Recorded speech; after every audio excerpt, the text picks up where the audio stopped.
네, 이번 시간에는 펀드 영업 실무 문제 풀이하도록 하겠습니다. 펀드 영업 실무에선 주로 수익증권 저축제도에 대해서 나오는데요. 수익증권 저축이란 말이 사실은 우리 용어에서 적절하지는 않습니다, 사실은. 수익증권 저축이란 말을 쓰는데 사실은 수익증권은 뭘 뜻하는 거죠? 펀드를 뜻하는 거잖아요, 펀드. 펀드는 저축이라기보다는 투자 상품, 투자잖아요. 원금 소시 가능한 거. 근데 사실은 이제 수익증권 저축제도라고 해서 표현하고 있는데 이렇게 한 이유는 뭐냐면요. 사실 예전에는 이런 펀드, 수익증권 투자를 할 때 수익증권 실물이 있었다고, 실물이요. 실제로 수익증권에 실물이 있었어요. 뭐 주식도 원래 주식 실물이 있잖아요. 요걸 사고 팔고 거래를 했었다고, 실물 거래를 했었다고 예전에는요. 근데 실물 거래를 하면은 뭐가 문제가 되죠? 분실할 위험도 있고 훼손될 염려도 있고 그럴 수 있잖아요. 그래서 이것을 저축처럼, 우리가 저축 같은 경우는 그냥 통장이 뭐 100만 원, 50만 원 찍히기만 하면 있는 걸로, 돈이 현금이 없어도 있는 걸로 간주하잖아요. 그런 것처럼 이 펀드도 수익증권도 저축처럼 그냥 통장에, 뭐 수익증권 통장 또는 수익증권 카드에 찍히기만 하면은 수익증권 통장 있는 걸로 간주하자. 좀 편리하게 하자. 그래서 그렇게 되면은 실물을 갖고 가져왔다 이런 거 하면서 분실될 위험도 없고 훼손될 위험도 없으니까 그렇게 하는 게 좋겠다. 그래서 이제 저축처럼 그렇게 운용하자 해서 수익증권 저축이란 말이 생긴 것입니다. 근데 실제로 우리가 일반적으로 저축하면은 그냥 원금 손실 없이 안전한 거, 이렇게 생각하는데 여기서 의미하는 저축은 그런 거라기보다는 저축제도와 같은 그런 방식으로 수익증권을 투자할 수 있도록 하는 그런 의미에서 수익증권 저축이라는 말을 표현하고 있습니다. 그러니까 일단 그렇게 좀 알아두시고 문제를 풀어보도록 하겠습니다. 문제 1번, 펀드 판매 절차 6단계가 가장 적절한 거. 펀드 판매 절차 6단계는 아주 시험에 잘 나오는 거니까 기본적으로 꼭 아셔야 될 것 같습니다. 가장 첫 번째는 뭐겠습니까? 투자자 정보를 파악해야겠죠. 투자자 정보. 예를 들어서 그 투자자의 투자 경험이나 투자 기간이나 재산 상황이나 이런 것들을 파악해야지 그 사람한테 적절한 상품을 투자 권유할 수 있을 거 아닙니까? 그래서 투자자 정보를 파악하고요. 투자자 정보가 파악을 했으면은 그 사람의 투자자 유형이 보통 뭐 안정형, 안정투구형, 중립형, 적극투자형, 공격투자형 이렇게 뭐 분류를 하잖아요. 물론 금융기관에 따라서는 약간 이보다 다르게 분류할 수도 있지만 보통 5가지로 분류하잖아요. 그 유형이 이 사람이 안정형인지 뭐 공격형인지 그런 것들을 일단은 그런 유형을 분류를 해야겠죠. 유형이 분류됐으면은 그분한테 실제로 어떤 펀드를 소개할 건지 펀드를 선정을 해야겠죠. 만약에 공격형 투자자라고 하면은, 공격형으로 나왔다고 하면은 뭐 주식형으로 선택한다든지, 안정형으로 나왔다면은 뭐 MLF를 선택한다든지 이렇게 펀드를 선정할 거고요. 그다음에 네 번째, 펀드가 선정되면 이제 설명을 해야 되겠죠. 그 선정된 펀드, 공격형 투자자로 판정돼가지고 주식형 펀드를 만약에 투자 권유한다고 하면은 주식형 펀드에 대해서 그 상품의 내용, 그리고 위험, 수수료, 뭐 환매 조건 같은 것들을 설명을 해야겠죠. 그다음 5번째, 투자자의 의사를 확인해야 되겠죠. 그 투자자가 설명한다고 그분이 다 가입해야 되는 건 아니잖아요. 투자자 의사를 확인해서 가입하겠다고 하면은 그 절차에 따라서 가입시키면 되고, 가입하지 않겠다고 하면은 투자 권유를 중단해야겠죠. 그리고 이제 가입하면은 나중에 이제 사후 관리 해야 되겠죠. 뭐 콜 서비스도 해야 되고 또 3개월마다 자산형 보고서도 보내줘야 되고, 이렇게 6단계로 펀드는 판매가 되게 되는 거죠. 그래서 저 6개 단계가 가장 적절하게 연결된 것, 1번 문제가 그건데 기역, 니은, 디귿, 리을, 미음, 비읍 요 순서대로 그대로 돼 있네요. 그래서 정답은 1번입니다. 핵심 포인트 해설에서 각 그 단계별로 중요한 내용들을 정리를 해놨는데 그 중에서도 여러분들이 꼭 기억해야 될 중에 하나는 5번째, 투자자 의사 확인에서 적합성 보고서를 교부하는 경우 있죠. 적합성 보고서를 교부하는 경우 대상 투자자는 뭐 신규 투자자라든지 뭐 예를 들어서 고령 투자자든지 초고령 투자자 이런 경우에 적합성 보고서를 교부하는 거고, 모든 상품에 대해서 교부하는 게 아니라 대상 상품이 6가지로 정해져 있죠. ELS, ELF, ELT, DLS, DLF, DLT. 요거 내용 좀 잠깐 설명드리겠습니다.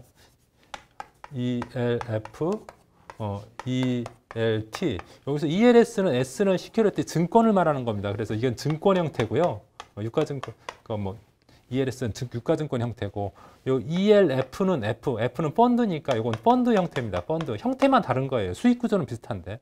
그다음 ELT는 신탁형, 트러스트라고 해서 T가 신탁을 의미하는 거거든요. 그래서 뭐 비슷한 건데, 요 끝자리가 뭐냐에 따라서 좀 달라지는 거고요. 그다음에 DLS, DLF, 그다음에 DLT. 요것도 요 D로 시작되는 것은 주가 이외의 기초자산으로 하는 것을 대부분 D로 표시하죠. 이것도 증권, 여기 펀드, 여기는 트러스트. 이렇게 생각하시면 되겠습니다. 2번 보도록 하겠습니다. 2번. 수익증권 저축 제도에 대한 기술 중 적절하지 못한 것은 1번 판매회사가 저축자로부터 저축금을 받아 그 자금으로 수익증권을 매입하고 보관 관리하는 제도이다. 맞습니다. 이거 뭐 일반적인 수익증권 저축 제도의 의의에 대한 말이고요. 2번 수익증권을 현물로 거래함으로 안정성이 강하다는 장점이 있다? 아니죠. 수익증권 저축 제도는 제가 아까 말씀드렸다시피 지금은 현물로 거래되는 게 아니라 이제 그냥 통장 거래나 아니면 카드 거래 뭐 이렇게 무통장으로도 가능하기 때문에 현물 거래한다 이것은 일반적으로 좀 틀리다고 볼 수 있고 현물 거래를 하지 않아서 현물 거래로 인한 불편함을 해소할 수 있다고 그랬죠. 그래서 2번이 적절하지 않고요. 3번 타 금융기관의 저축제도에 대응하여 투자신탁의 대중화에 기여하였다. 그렇죠. 이렇게 간편하게 하니까 투자자들이 더 많이 사용할 수 있게 되겠죠. 그래서 3번 맞고 4번 현재 수익증권 저축약관이 제정되어 시행되고 있습니다. 맞습니다.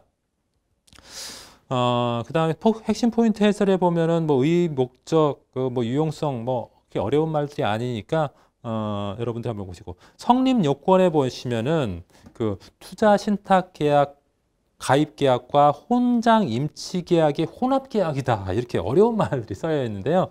이제 투자 신탁 가입 계약은 뭐 투자 신탁 그러니까 펀드 가입할 때 계약하는 것을 말하는 거고 그러니까 그건 어려운 말이 아닌데 혼장 임치 계약이라는 게 나오죠. 혼장 임치 계약이란 건 뭐냐면은 임치라는 게요. 임치라는데 뭔가 맡겨서 보관하도록 하는 걸 임치라고 하는데 혼장 임치는 여러 사람의 물건을 같은 장소에다가 이렇게 보관하게 하는 거 이런 것을 혼장 임치라고 합니다. 보통 사용대차하고 사용대차하고 임치하고 조금 이렇게 비교가 뭐냐면은 사용대차는요. 나중에 돌려줄 때, 복원하고 돌려줄 때 반드시 받은 것을 그대로 돌려줘야 돼. 예를 들어서 내가 반지를 하나 만들었다고 치자고요. 굉장히 소중한 반지를 하나 만들었어요. 나의 작품에 어떻게 보면 그것을 내 친구한테 빌려줬어요. 친구가 너 반지 하루만 빌려달라고 해서 빌려줬어요. 그럼 하루 쓰고 나서 이 친구가 이 반지를 돌려줄 때는 요것과 똑같은 반지를 돌려줘야 되죠.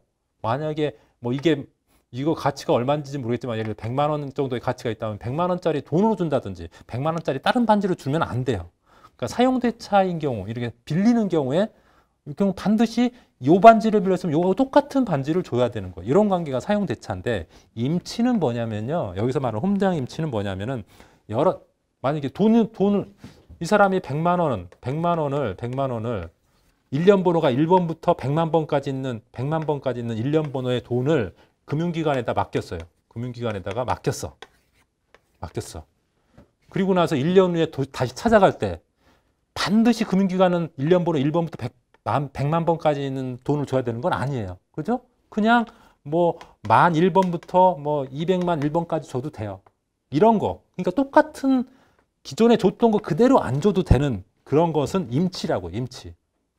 그런데 이제 뭐 수익증권도 같은 경우도 그렇죠. 수익증권이 뭐 1년 번호가 1번부터 10번까지인 거 내 입금했으니까 나중에 꼭 1번부터 10번까지니까 줘. 이렇게 할 수는 없는 거예요. 그냥 1년 번호 다른 거 줘도 상관없어요. 이런 것을 임치계약.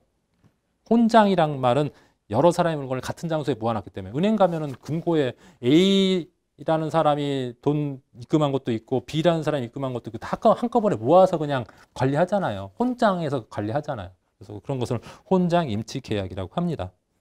그래서 수익증권은 그 투자 신탁 가입 계약 투자신탁 가입계약하고 혼장 임치계약의 혼합계약이다. 뭐 그렇게 표현하는데 크게 중요한 거라고 생각되지는 않습니다. 3번 보겠습니다.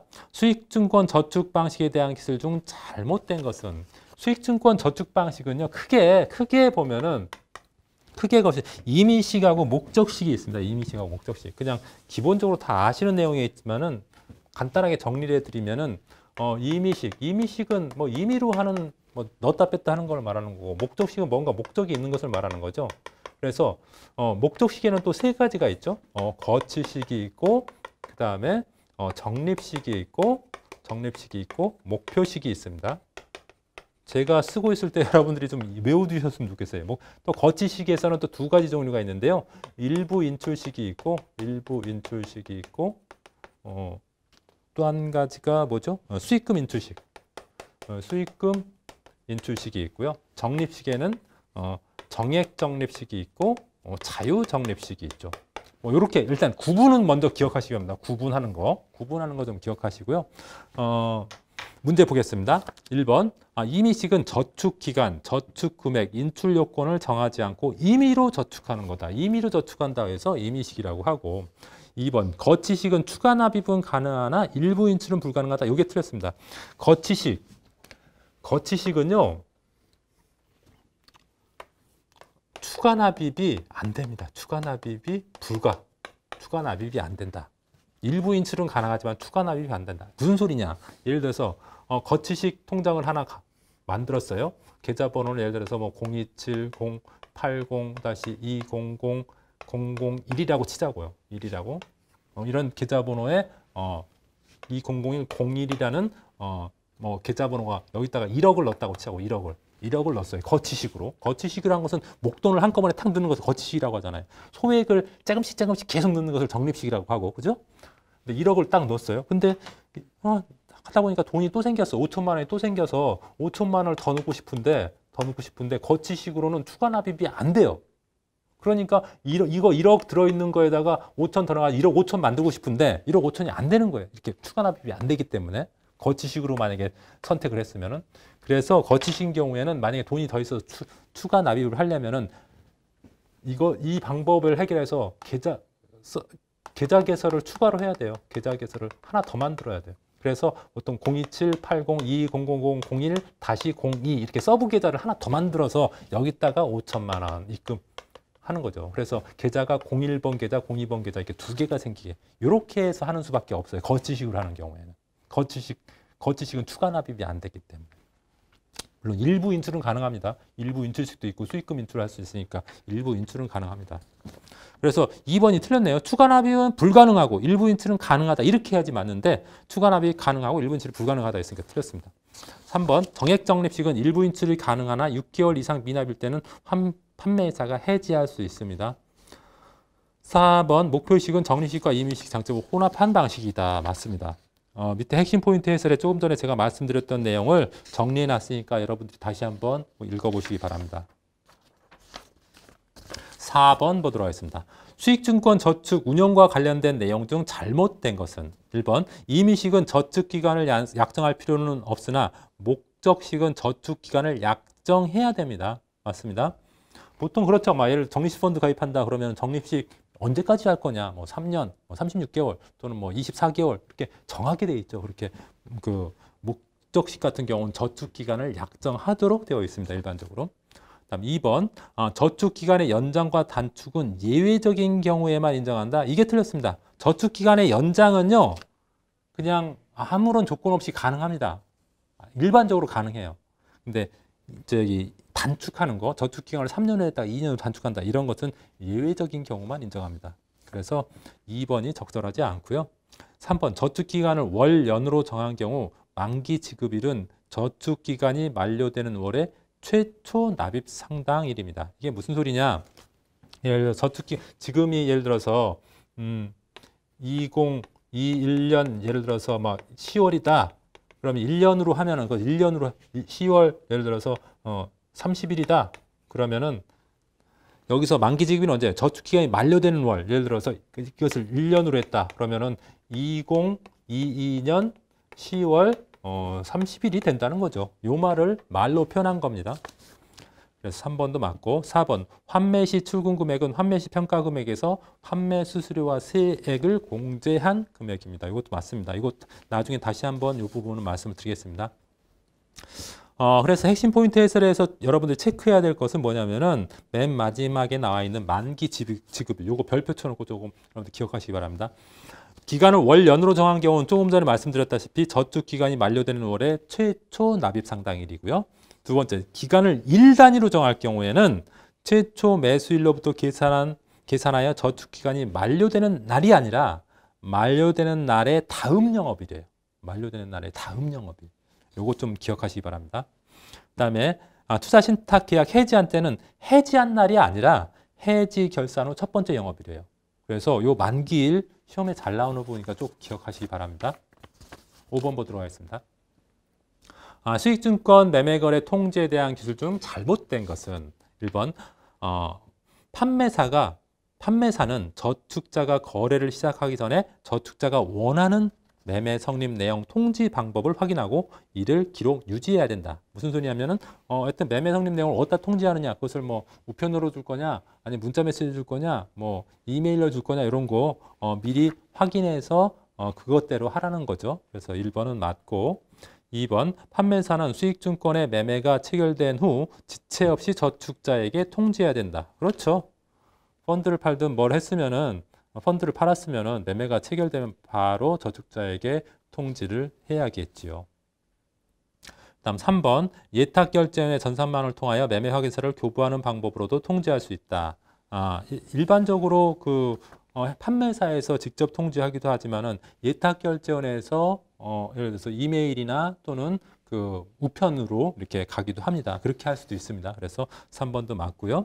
4번 상장지수집합투자기구도 매월 우편 또는 이메일 등의 방법으로 통지해야 된다. 상장지수집합투자기구라는 것은 ETF를 말하는 거잖아요. ETF. 그 특수한 형태의 집합투자기구인 ETF인데 ETF는요. 뭐 매월 우편 이메일로 보지 않고 그냥 영업점에서 확인할 수 있는 어떤 단말기를 두거나 또는 인터넷을 통해서 수시로 이렇게 확인할 수 있는 그런 장치만 마련해 놓으면은 별도로 통지를 하지 않아도 됩니다. 그게 통지를 대신할 수 있어요. 그게 ETF도 있고요. 또 MMF 또는 사모펀드 이런 것들은요. 그런 통지를 하지 않더라도 영업점에 고객이 확인할 수 있는 그런 장치를 마련해 두거나 인터넷으로 수시로 확인해 볼 수 있도록 이렇게 만들어 놓으면은 굳이 통지를 하지 않아도 그것을 통지한 것으로 가름하고 있습니다. 그래서 4번이 적절하지 못하고 4번이 정답입니다. 핵심 포인트 해설에 보면은 제가 말씀드렸던 내용들이 이제 정리되어 있는 부분이 있고요. 그 다음에 세 번째 보면 집합투자증권의 매매 체결 매월 통지의 통지 내용 한번 보시기 바랍니다. 통지 내용 어떤 것들을 매월 통지하냐. 보통 저는 다 이제 그냥 인터넷에서 제가 직접 확인하는데요. 문자나 우편으로 오게 할 수도 있죠. 이메일이나 우편으로 오게 할 수도 있는데 통지 내용은 모든 비용을 반영한 실질 투자 수익률, 투자 원금, 판매 예상 금액, 소응보수와 판매 수수료 각각의 요율 이런 것들을 반드시 통지해야 된다. 기억하셨으면 좋겠습니다.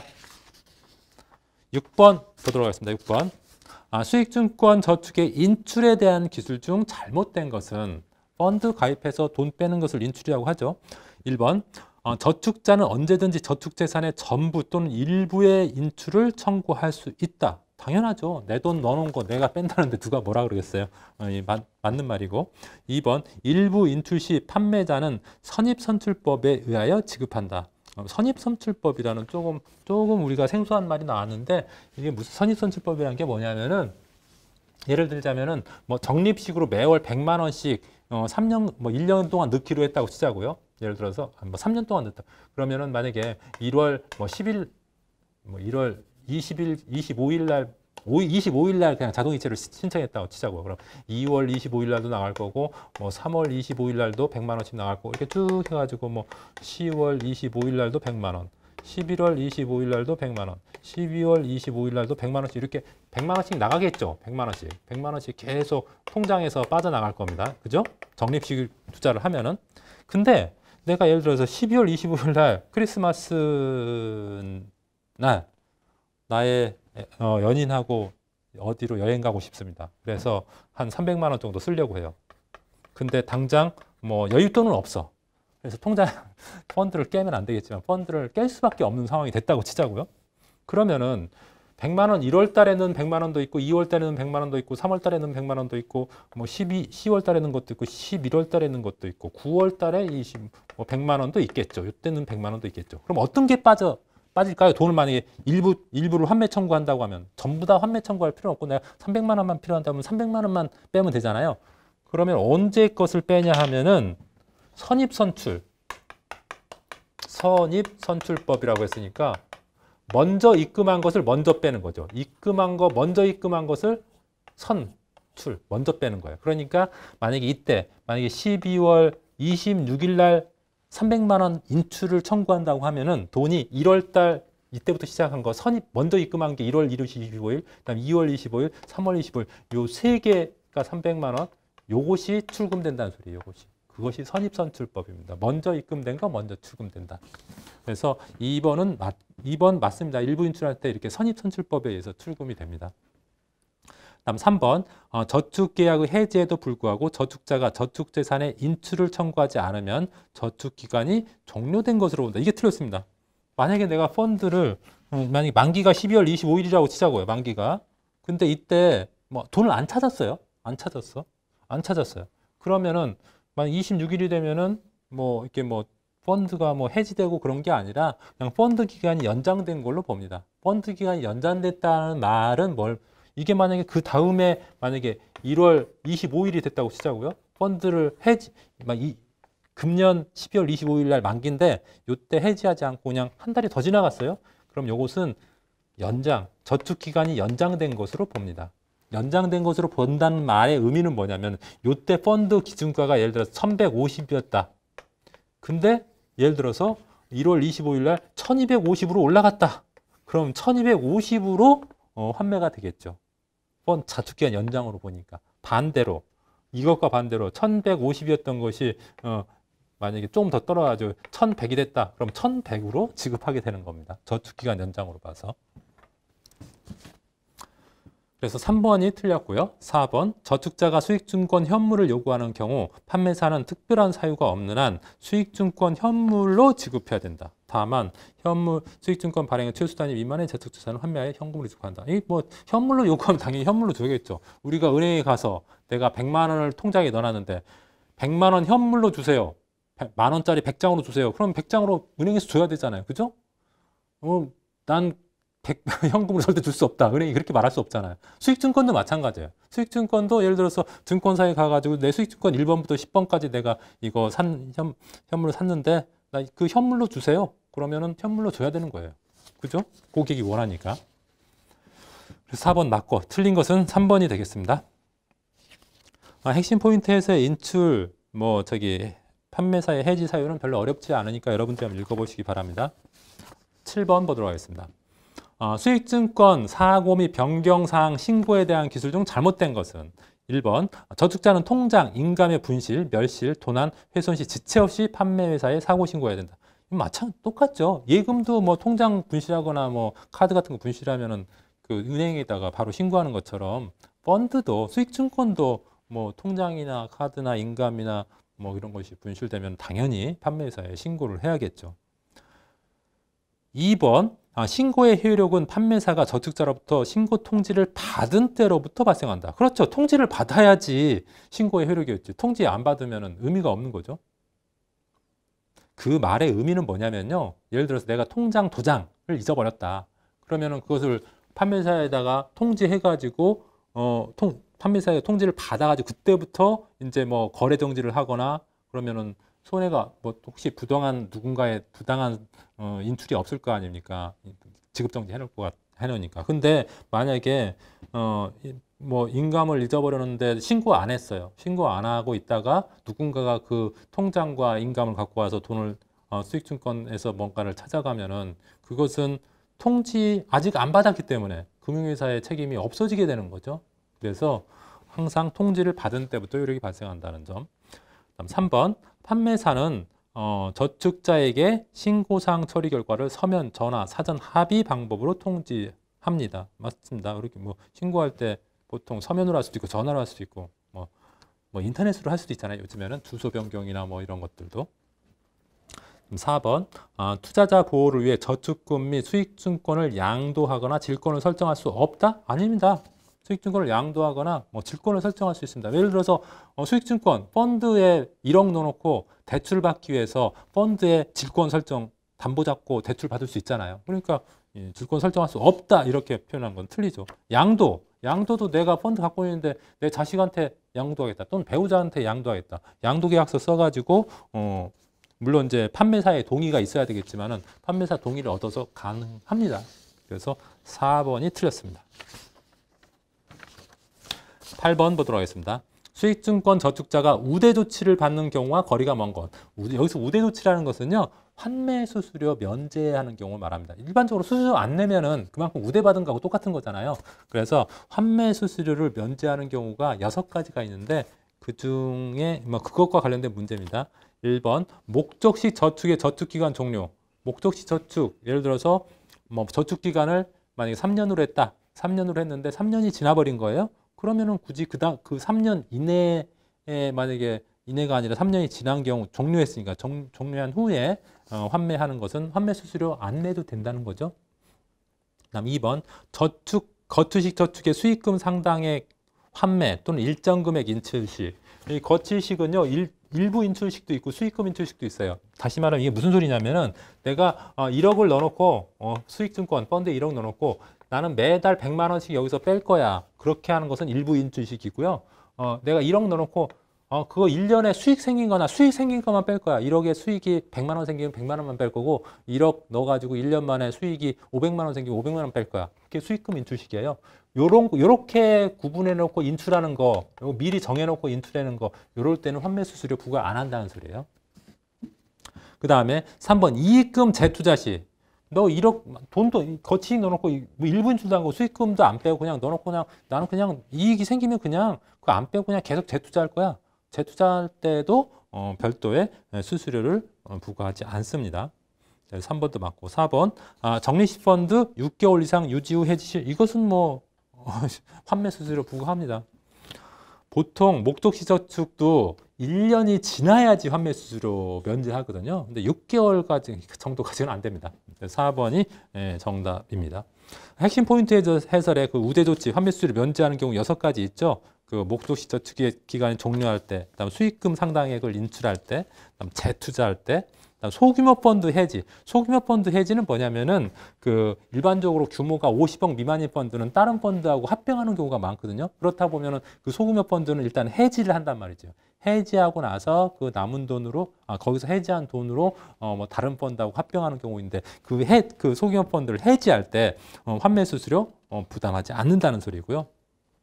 다음 수익증권 양도 시, 소득정산 시, 수익증권 양도나 소득정산할 때 과세 금액 또는 세금 정상 목적으로 수익증권을 팔고 다시 사는 경우가 있거든요. 이럴 경우에 환매 수수료가 나올 수 있는데 이럴 때도 환매 수수료를 부과하지 않는다. 이렇게 알고 계시면 되겠습니다.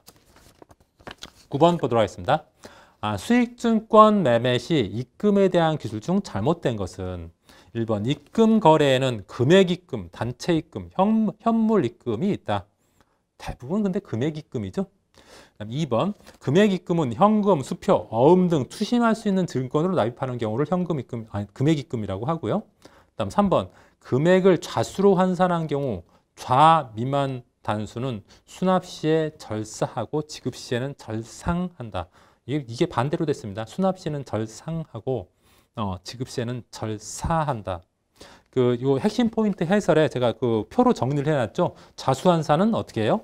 저축 금액에서 매수 기준 가격을 나눠서 1000으로 또 한번 나눠주는 거. 펀드 같은 경우는요, 1000으로 시작하기 때문에 1000을 다시 한번 나눠줍니다. 근데 매수 시에는 좌 미만 절상, 환매 시에는 좌 미만 절사. 요거 절상이란 게 뭐예요? 만약에 뭐 예를 들어서 이런 거죠. 절상이란 말은 1125점 만약에 19를 나왔으면은 이것을 절상해가지고 1126으로 만든다는 거죠. 절하한다는 것은 이걸 없앤다는 거, 아주 1125로 만든다는 것을 말하는 거죠. 어쨌든 그 절상절하 뭐 이런 거 조금 구분해서 기억할 수 있도록 제가 그 핵심 포인트 해설에 정리를 해놨으니까 좀 기억하시기 바랍니다. 그다음에 4번 펀드 매수 시 매수자 수 산식은 저축 금액에서 매수금 가격 나눠서 1000으로 나눈 것이다. 뭐 이것은 그것도 그 밑에 나와 있으니까 여러분들 참조하시기 바랍니다. 내용이 뭐 어려운 게 아니라서 그냥 넘어가도록 하겠습니다. 10번 보도록 하겠습니다. 다음 중 수익증권 출금거래 유형을 모두 고른 것은 금액 출금 방식이 있고요. 금액으로 출금하는 것도 있고 펀드는 단위가 좌잖아요. 좌. 그래서 좌로 출금하는 방법도 있습니다. 좌수 출금이라고 하고요. 그다음 이익금 출금해서 이익금만 빼는 방법도 있고 그다음 이익 분배금 출금 방법도 있고 상환금 어떤 선택 만기가 돼서 상환 금액이 나오는 경우 상환금 출금이라고 하고 그다음 현물 출금 돈이 아니라 현물로 출금하는 경우를 현물 출금이라고 하고 이 6가지 모두가 해당됩니다. 그래서 정답은 4번입니다. 핵심 포인트 해설에 제가 말씀드린 것을 다시 정리해 놨으니까 여러분들이 한번 보시기 바랍니다. 11번 보도록 하겠습니다. 11번 수익증권 처리 시 산식이 잘못된 거. 이거 이제 여기 영업 실무에서요. 시험에서 제일 어렵게 나온다고 하면은 요 산식을 이용해서 계산 문제 나오는 거예요. 계산 문제 나오는 건데 요 산식만 그냥 암기하고 있으면은 계산 문제 뭐 나와도 대입만 하면 되기 때문에 문제를 해결할 수가 있습니다. 그래서 여기에 나와 있는 공식들은 꼭 좀 기억하셨으면 좋겠습니다. 첫 번째 1번 환매시 평가금액. 그럼 환매자 수에서 환매시 기준가격을 곱하면 되죠. 근데 펀드는 1000으로 시작한다니까 1000으로 나눠줍니다. 1번 맞고요. 환매 수수료는요. 일반적으로 이익에 대해서 뭐 70%, 이익에 대해서 몇 프로 이런 식으로 나와요. 그래서 거기 보면은 환매시 기준가격에서 매수시 기준가격 이것을 뺀 것이 이익 부분이겠죠. 이익 부분. 거기다가 환매 수수료율을 곱한 것이 환매 수수료를 구하는 공식이고요. 그 다음에 환매시 과세 표준은 환매 자수에다가 환매시 기준가격에서 매수시 기준가격이라고 이렇게 표시가 되는데 환매시 기준가격이 아니라 환매시 과표 기준가격이라는 게 있습니다. 기준가격 말고 과표 기준가격이라는 게 있는데 환매시 과표 기준가격 빼기 매수시 과표 기준가격 이렇게 해야지 맞습니다. 그래서 3번이 틀렸고요. 4번 환매시 출금 금액은 환매시 평가 금액에서 환매 수수료 세액을 뺀 거 이건 맞습니다. 뭐 공식은 제가 뭐 이해시키는 것보다 여러분들이 이해하면은 가장 좋고요. 만약에 이해가 안 되면은 그 핵심 포인트 해설에 나와 있는 공식 있죠. 구하는 공식. 이것을 반드시 조금 기억하셨으면 좋겠습니다. 그래서 이걸 기억하시면은 이거 관련된 계산 문제가 나와도 그냥 공식에 그대로 대입만 하면 답이 나오거든요. 그래서 반드시 이 부분 기억하셨으면 좋겠습니다. 12번 보도록 하겠습니다. 소득세법상 소득에 관한 설명 중 잘못된 것은 1번 통상적으로 금융소득은 이자소득과 배당소득을 의미한다. 일반적으로 협의의 금융소득 하면요. 이자소득, 배당소득. 광의의 금융소득 하면 이자소득, 배당소득, 양도소득 이렇게 표현을 합니다. 근데 일반적으로 그냥 금융소득 하면은 이자소득하고 배당소득을 의미합니다. 2번 거주자별 연간 금융소득이 2천만 원을 초과하면 종합과세한다. 그렇죠. 일반 연간 2천만 원 이하이면 그냥 그 분류과세로 끝나죠. 거기에 관련된 원천징수하면서 끝나버리는 거죠. 그렇지만 2천만 원이 초과됐다. 금융소득, 다시 말하면 이자소득, 배당소득이 2천만 원을 초과했다. 그럼 초과 부분에 대해서는 또 누진세율을 적용하게 되겠죠. 3번 금융상품 양도에 따른 소득은 현행 소득세법상 금융소득으로 과세한다. 그게 아니라 일반적으로 뭐 양도소득으로 과세하는 경우도 있고 그래서 뭐 금융소득으로 과세한다 이렇게 하면 뭐 틀린 잘못된 것이 되겠습니다. 다음 4번 이자소득은 금전에 사용 대가인 반면 배당소득은 지분투자에 대한 이익의 분배금을 의미한다. 맞습니다. 이자소득하고 배당소득의 의의에 대해서 설명한 겁니다. 그래서 정답은 3번이 되겠습니다. 핵심 포인트 해설에 이자소득, 금융소득과 금융소득 종합과세 내용 거기 설명을 해놨는데 정리해놨는데 그것도 좀 여러분들이 한번 보시고 그다음에 양도소득 기본적으로 양도소득은 토지나 뭐 주식 중에서 뭐 비상장 주식 같은 거 중심으로 양도소득을 부과하고 상장 주식이나 뭐 파생 상품에 대해서는 양도소득을 과세하지 않았는데 파생 상품에서 발생한 소득에 대해서 양도소득을 부과하게 되었죠. 이제 세법이 바뀌어가지고 그래서 모든 주가지수 파생 상품에 대해서 양도소득으로 과세한다는 점.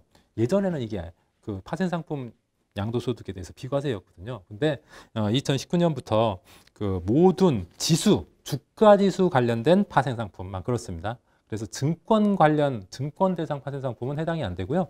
주가 지수 관련, 모든 주가 지수 관련 파생 상품에 대해서는 양도소득으로 과세하도록 이렇게 바뀌었습니다.